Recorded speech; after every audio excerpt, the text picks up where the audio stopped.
운수 좋은 날. 현진건. 일부.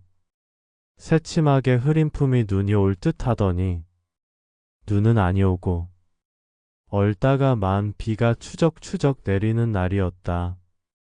이날이야말로 동소문 안에서 인력 거꾼 노릇을 하는 김첨지에게는 오래간만에도 닥친 운수 좋은 날이었다.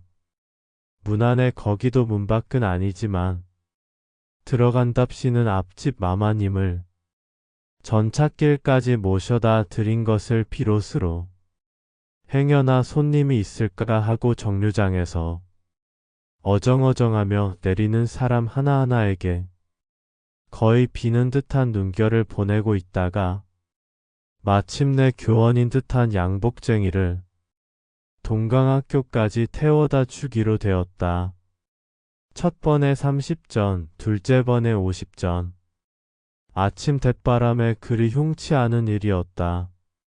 그야말로 재수가 옴붙어서 근 열흘 동안 돈 구경도 못한 김첨지는 10전짜리 백동화 서푼 또는 5푼이 찰칵하고 손바닥에 떨어질 채 거의 눈물을 흘릴 만큼 기뻤었다. 더구나 이날 이때 이 80전이라는 돈이 그에게 얼마나 유용한지 몰랐다. 컬컬한 목에 모주 한 잔도 적실 수 있거니와 그보다도 앓는 아내에게 설렁탕 한 그릇도 사다 줄 수 있습니다. 그의 아내가 기침으로 쿨룩거리기는 벌써 달포가 넘었다. 조밥도 굶기를 먹다시피 하는 형편이니 물론 약 한 첩 써본 일이 없다.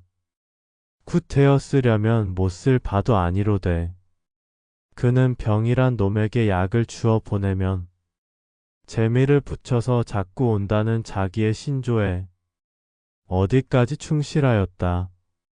따라서 의사에게 보인 적이 없으니 무슨 병인지는 알 수 없으되 반드시 누워가지고 일어나기는 새로 모로도 못 눕는 걸 보면 중증은 중증인 듯 병이 이대도록 심해지기는 열흘 전에 조밥을 먹고 체한 때문이다.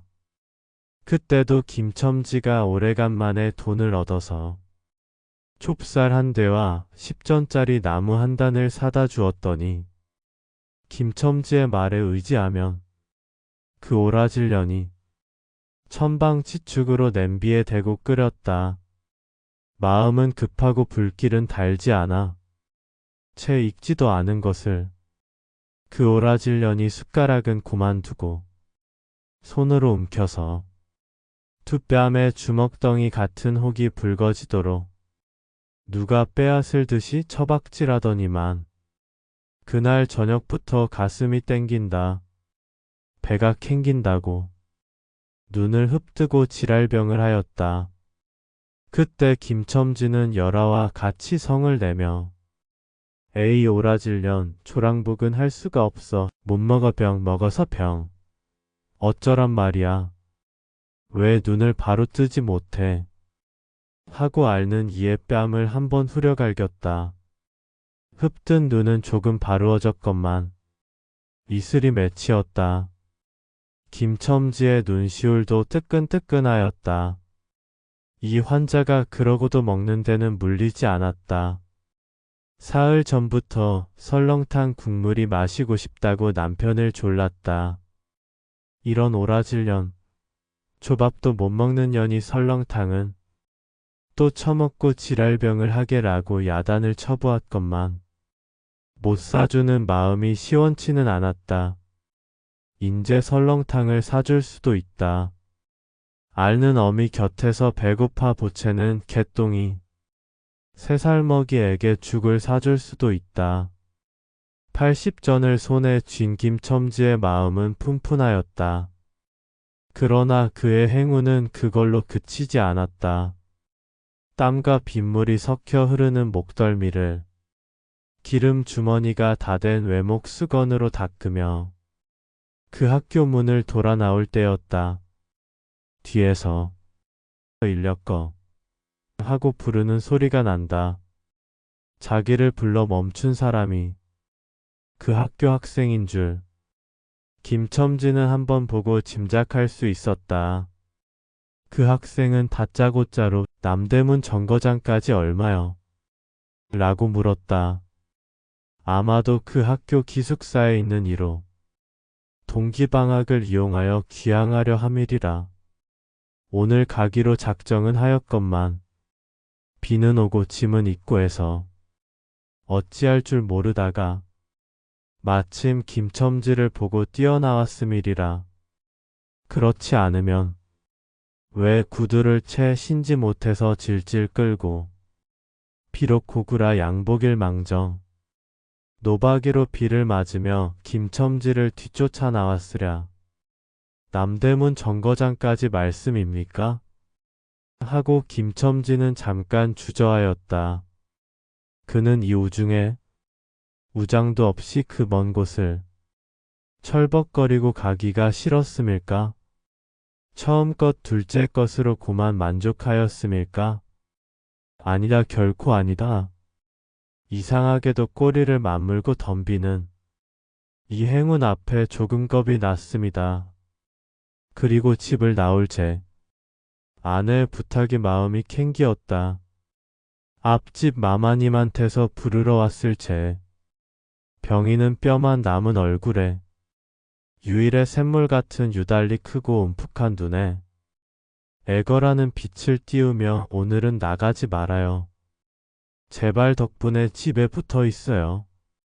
내가 이렇게 아픈데 라고 모기 소리같이 중얼거리고 숨을 걸그렁걸그렁 하였다.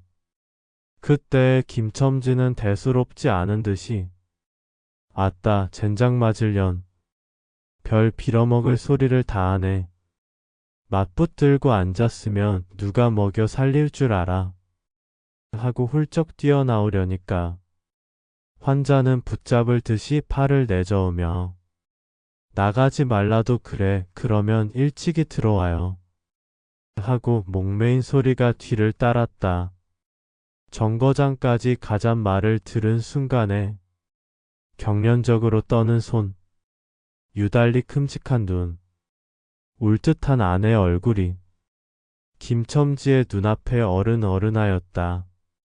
그래 남대문 정거장까지 얼마란 말이요? 하고 학생은 초조한 듯이 인력거꾼의 얼굴을 바라보며 혼자말같이 인천차가 11점에 있고 그 다음에는 새로 2점이든가 라고 중얼거린다. 이런 50점만 줍시오. 이 말이 저도 모를 사이에 불쑥 김첨지의 입에서 떨어졌다. 제 입으로 부르고도 스스로 그 엄청난 돈 액수에 놀랐다. 한꺼번에 이런 금액을 불러라도 본지가 그 얼마만인가. 그러자 그 돈 벌 용기가 병자에 대한 염려를 사르고 말았다. 설마 오늘 내로 어떠랴 싶었다. 무슨 일이 있더라도 제일 제2의 행운을 곱친 것보다고 오히려 갑절이 많은 이 행운을 놓칠 수 없다 하였다. 이런 50전은 너무 과한데. 이런 말을 하며 학생은 고개를 기웃하였다. 아니올시다.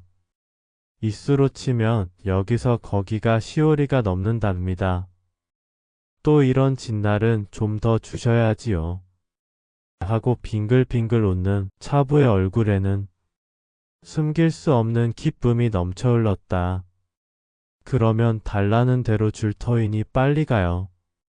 관대한 어린 손님은 이런 말을 남기고 총총히 옷도 입고 짐도 챙기러 갈 대로 갔다.